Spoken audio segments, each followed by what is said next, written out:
Okay, so hello and welcome to yet another Gaming Masters video. So today I'm going to be talking about Gadget Show Live. Now, I went on the Thursday and I had 2 hours early access because of press passes.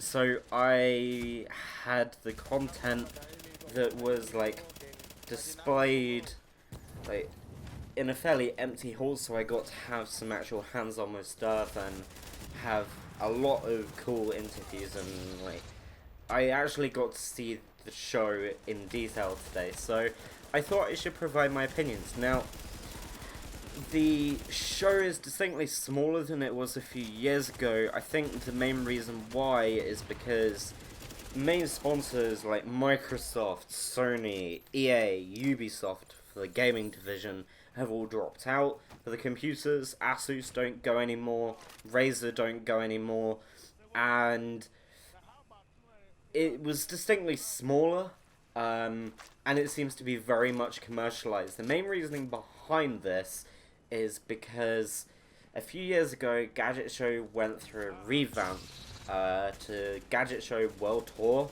for one season of the TV series, and it didn't really work out particularly well. The sales of Gadget Show Live tickets plummeted, and the views of the TV show also plummeted. Then they changed their presenters as well for the return, and they only had 2 or 3 presenters: Jason Bradbury, Pollyanna Woodward, and I think Otis came back for that season as well. But basically it went for a huge overhaul and people didn't like it. So they kind of moved away from the show, and that's resulted in it becoming smaller and smaller and smaller because the headline sponsors that used to go and have a lot of space have dropped out. Now it seems to be a lot smaller companies. So my overall opinion of the show was, yeah, it was alright. I wouldn't go for more than one day personally, because even though there was some alright stuff there, it's not big enough to fill up 2 days worth of stuff. It had Robot Wars, which is a TV show that used to be going on quite a few years ago, and now has been promised a return. So it's kind of like competition where people make robots and fight to the death kind of thing. There was also a lot of hands-on science-based stuff. The army was there, and then there are a lot of the future techie kind of transporty things. There were swagways, there were the balance boards, loads of interesting mobility-orientated stuff. Then there was a few cooking things, a few home central things, and then the main things that interested me, were the HTC Vive. So the HTC Vive, I have a separate video coming soon on the channel, in my opinion, of the HTC Vive, which is a virtual reality device.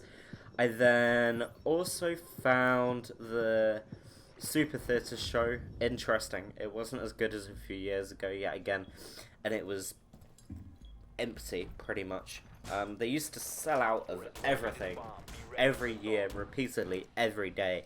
Today it was fairly empty, and they still had tickets going for Friday and Sunday when I arrived. So yeah, there are still tickets if you wanted to go, but the problem with it is, the stuff that was there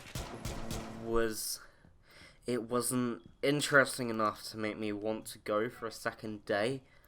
If you're an exhibitor, it was probably good because it meant that you could get a fairly large reach. It isn't as large as it would have been a few years ago, but you still get a decent reach from it, and you actually get to talk to quite a few potential customers and clients and stuff like that. Yeah, I mean, it had the usuals, the cooking stuff and the gadgets and things. I mean, when headline sponsors don't turn up to an event,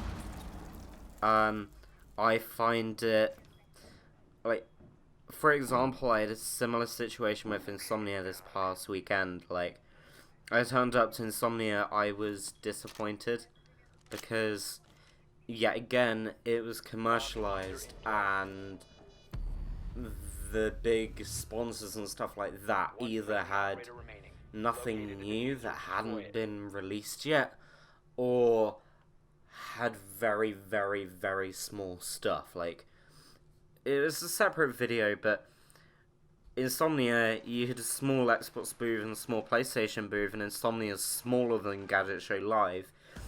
Gadget Show Live, Microsoft, Sony, EA, and Ubisoft didn't even attend. Gaming-wise, there was... I mean, Game didn't even attend, and Game used to attend to this. And so did O2 a few years ago, I think, as well. But, yeah. Overall, fairly disappointed. No headline acts as such. They've got a little YouTube meet and greet, which wasn't running today. A lot of stuff they've saved for Friday, Saturday, Sunday, but they couldn't have put in any extra stands for like Microsoft, etc. They'd have put that in all at the start of the show. So yeah, disappointed overall. It's dying painfully.